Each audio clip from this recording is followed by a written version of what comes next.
Have you ever heard of a fruit that can improve your soil, attract pollinators, and produce delicious berries, and look beautiful in your landscape all at the same time? If not, let me introduce you to one of my favorite edible landscape plants. This grows on a shrub and it's called the Goumi berry. So I'm doing a video on this today, and just when you see the b-roll, when you see all the footage, just know there is only one berry left. My kids know where all the berries are all around our edible landscape, and they ate every single one of these because they are that good, and we only get them in the summer. And they didn't find this one. So I'm left with this single one, but don't worry, I'm gonna be doing a taste test in front of the camera and showing you what they taste like, but just know they are definitely kid approved. This is one of those plants that I think deserves so much more attention. It's incredibly productive, surprisingly easy to grow, and offers benefits that go far beyond the fruit itself. Today, I'll share everything you need to know about Goumi berries, including what they taste like, how to grow them, their growing requirements, and why they've earned a permanent place in my edible landscape. All right, let's get into it. So what is a Goumi? Goumi, sometimes called cherry silverberry, is a deciduous shrub scientifically known as Elaeagnus multiflora. It originated in East Asia, where it had been cultivated for generations for both its ornamental beauty and its edible fruit. The shrub typically grows about 6 to 10 feet tall and wide, although it can be pruned to fit smaller spaces, which I love. One of the first things you'll notice is its attractive silvery green foliage. The undersides of the leaves have a soft silver sheen that catches the light beautifully, making Goumi an attractive landscaping plant, even when it's not producing fruit. In the spring or early summer, it produces these small cream-colored flowers that might not look flashy, but they have this sweet fragrance that bees absolutely love. Then in late spring to early summer, the branches become covered in brilliant red berries, speckled with tiny silver dots. They're incredibly eye-catching and make the shrub look almost ornamental.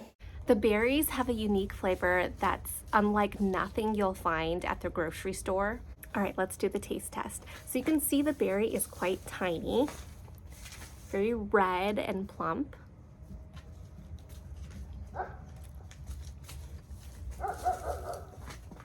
There is quite a large seed within this.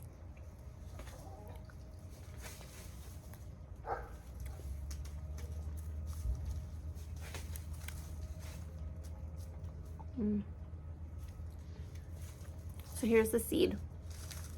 And the stem almost looks like a little cherry stem. It almost has this gummy bear consistency. And it tastes like a hint of cranberry without that sourness. And almost like strawberries with a little bit of a gummy texture. So they're really sweet. They have this very small hint of tartness. There is some astringency with this one. I think I picked it too soon. If you pick it too soon, there is that slight astringent flavor, but if you pick it just right, they are so tasty. And they're so tasty, I want to add more. We have a small little shrub, and I think they're so beneficial and so good that they're easy to kind of tuck into other areas of the garden. So I'll be adding more of these for sure. They're really good. When fully ripe, they're sweet with a pleasant tartness that reminds many people of a tart cherry, cranberry, or even pomegranates. Some also notice subtle berry notes that make them unique. One important tip is don't pick them too early. Immature berries can be quite astringent and sour, but if you allow them to fully ripen on the shrub, they become much sweeter and develop a richer flavor. I enjoy eating them right off the plant, but some people also enjoy them and they're excellent for things like homemade jams and jellies or syrups, fruit sauces, smoothies, baked goods, fruit leathers, or homemade wine. Because the berries are fairly soft, they're best enjoyed shortly after harvesting. One of the reasons I love Goumi is how adaptable it is. It grows well in zones 4 through 9.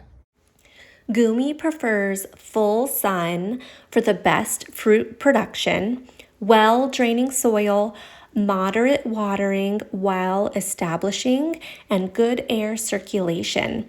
Once established, it's surprisingly drought tolerant compared to many fruiting shrubs. One feature that really sets Goumi apart is its ability to tolerate poor soils.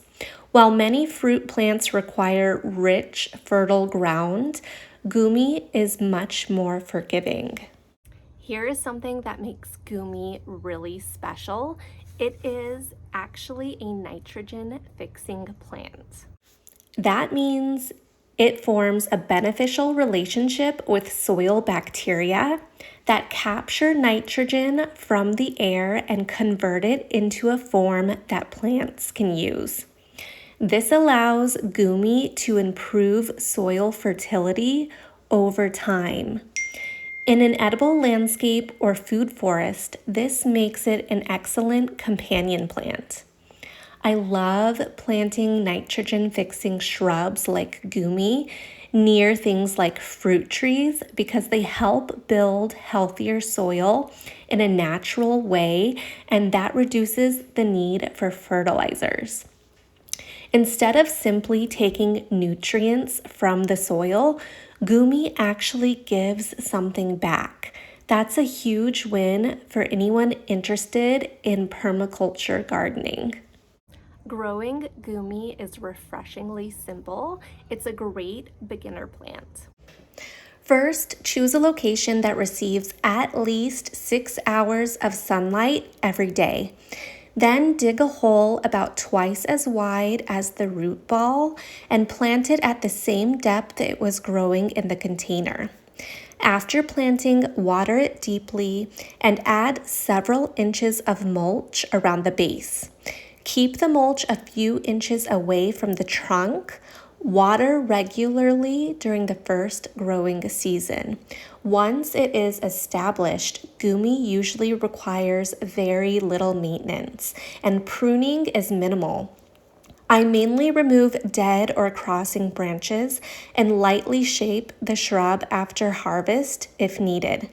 Unlike many fruit crops, Goumi isn't typically plagued by major pests or disease issues, making it a great low-maintenance addition to the garden. So why should you consider growing Goumi? Here are some of my favorite reasons. It's beautiful. The silvery foliage and bright red berries make it a standout ornamental shrub. Also, it feeds pollinators. The fragrant spring flowers attract bees and other beneficial insects. It also improves your soil. As a nitrogen fixer, it contributes to healthier growing conditions for nearby plants. Also, it's productive. A mature shrub can produce an impressive harvest of berries each year. And it's low maintenance. Once established, Goumi is drought tolerant and requires very little care. It also supports wildlife. Birds also enjoy the fruit, so if you want to share your harvest, you'll probably have some feathered visitors. So if you know me, you know I'm trying to grow as much as possible on our small 1/4 acre lot here in the suburbs of California. And one of my goals is to have multi-purpose plants in our edible landscape. I want nearly every plant to serve multiple purposes in the garden. I don't just want plants that produce food, I want plants that also support pollinators, improve the soil, reduce maintenance, and add beauty to the landscape. Goumi checks every one of those boxes. It's productive, attractive, beneficial for the ecosystem, and easy to care for. I also love that it's something you don't commonly find in the grocery stores. Growing unique fruits at home allows you to enjoy incredible flavors while increasing the diversity of your garden. For me, Goumi perfectly represents what an edible landscape is all about. Plants that are beautiful, functional, sustainable, and delicious. If you are looking for a unique fruit shrub that offers way more than delicious berries, then I think you should give Goumi a try. Its delicious fruit, pollinator-friendly flowers, nitrogen-fixing roots, and beautiful appearance make it one of the hardest working plants in my edible landscape. If you enjoyed this video, please give it a thumbs up and subscribe for more content like this. I'd love to hear from you in the comments. Have you ever grown Goumi? Or what is your favorite fruit shrub to grow in your garden? If you are wanting to introduce living mulch or edible ground covers to your landscape, now is the perfect time to check out my video titled Top 6 Edible Ground Covers for an Edible Landscape. If you liked this video, I also recommend checking out my other rare fruit videos, and you can check out these in my rare fruit series playlist listed at the end of this video. If you are passionate about natural living, make sure to check out my organic skincare line listed in the description below. After a day of planting, pruning, and harvesting in the garden, my organic lotion sticks are one of my favorite ways to keep my hands moisturized. They're handcrafted with nourishing natural ingredients, come in eco-friendly packaging, and are perfect for gardeners, homesteaders, or anyone who spends time outside. Every purchase helps support this channel and allows me to continue creating free gardening content. Thank you so much for your support and happy gardening, everyone. I'll see you next time.